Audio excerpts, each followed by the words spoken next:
si Noah at ang arko. Ang ibig sabihin ng pangalan ni Noah ay pahinga o aliw. Si Noah ay inilalarawan bilang isang matuwid at walang dungis sa kanyang panahon. Siya ay may mahabang buhay gaya ng mga tao noong panahong iyon. 500 taong gulang nang magkaanak siya ng 3 anak, si Ham, si Shem at si Japet. 600 taong gulang siya nang dumating ang malaking baha. Nabuhay pa siya ng 350 taon pagkatapos ng baha at namatay sa edad na 950 taon. Siya ang tagapagtayo ng arka na ginamit upang iligtas ang kanyang pamilya at mga hayop mula sa pagbaha.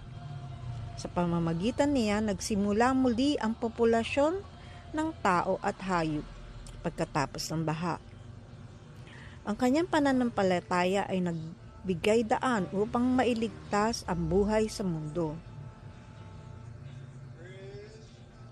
Siya rin ang unang nabanggit sa Biblia na nagtanim ng ubasan at gumamit ng alak.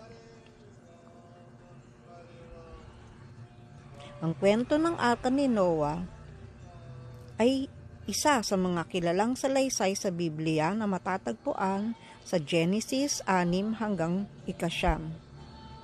Ang mundo ay napuno ng kasamaan dahil sa kasalanan ng mga tao.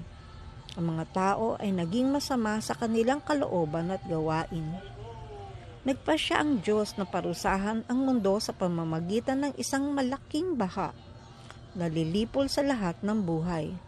Subalit si Noah ay matuwid sa paningin ng Diyos. Siya at ang kanyang pamilya lamang ang hindi nagkasala.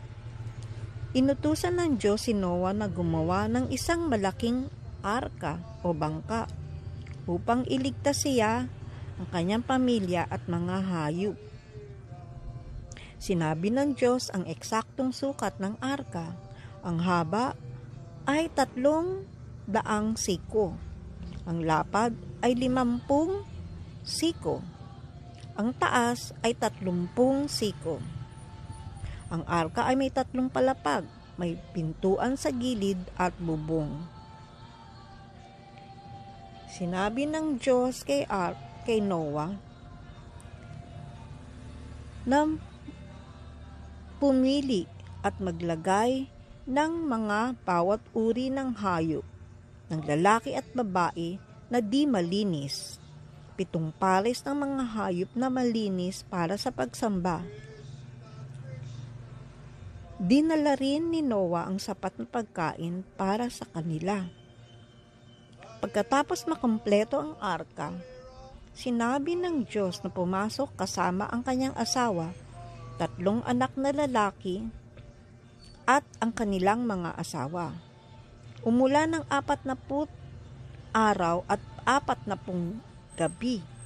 Ang tubig ay tumaas hanggang matakpan ng pinakamataas na bundok.